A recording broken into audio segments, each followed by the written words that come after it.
Hello and welcome to Bible Bites. My name is Pete. We're going to be looking at Colossians chapter 1 verse 10, which is going back through Paul's prayer to the Colossians and what we can learn from it. But before we do that, we actually need to go back and reread verse 9 because verse 10 actually leads on from that, and we just need to get a bit of context to make sure we understand what's going on here. So come with me to chapter 1 verse 9. We continually ask God to fill you with the knowledge of His will through all wisdom and understanding that the Spirit brings or gives. Now, the point here is that Paul has been praying to the Colossians, and something we should be praying, is that we might know the will of God. That is, we might know God and we might know what it is that He wants for us. Now, what is that going to look like? What does that mean? Or to put it bluntly, if we're going to study theology and we're going to study God, how is that going to work out in our lives? Well, here is what Paul says, starting at verse 10. So that you may live a life worthy of the Lord and please Him in every way, bearing fruit in every good work, growing in the knowledge of God, being strengthened with all power according to His glorious might, so that you may have great endurance and patience, and giving joyful thanks to the Father. Now, all of this is basically saying it's going to change your life. And there are two key things that Paul is looking for as people know the will of God.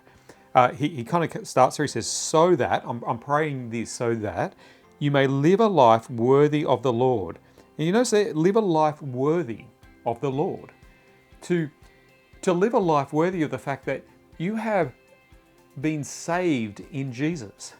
That His sin, His work on the cross has taken away all of your sin. So there is no fear that you have of you doing the wrong thing. It's all been taken away. But that doesn't mean that you just go and do anything. He says you've been given a brand new life. You've been born again. So live that life out in a way that is worthy.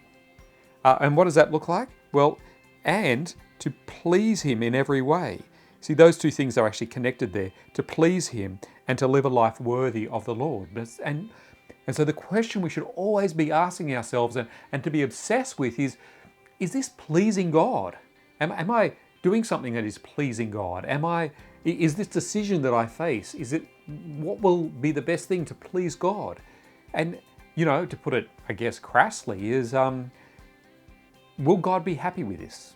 Will this make God smile? Is what I'm doing actually something that God wants me to do? And so those two things are the key things that as we know the will of God, we should be looking to live a life worthy of Him and seeking to please Him.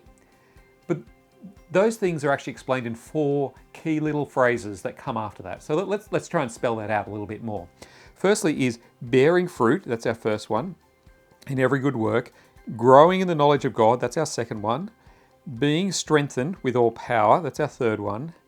And then giving joyful thanks to the Father, that's our fourth one. Now we're going to look at all of those in great detail, but you'll notice the first is to bear fruit. That is, if you want to put it again, fairly bluntly, good theology leads to good ministry. That we need to be doing things that please God in terms of serving those around us, and that should produce some sort of fruit, both in our lives and in the lives of those around us. But secondly, it is that we keep growing in the knowledge of God. That's the second thing, to keep saying, I need to know God better. I need to understand Him better so that I can know how to please Him better.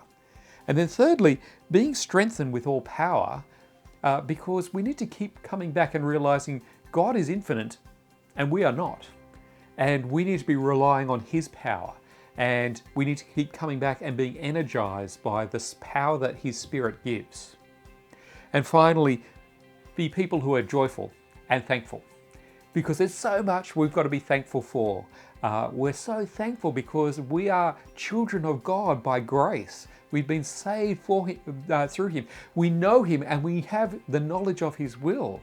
These are all great things. And so we should be people who, no matter how difficult things are, and we shouldn't downplay how difficult things are, but even still, be people who are thankful because what God has done for us.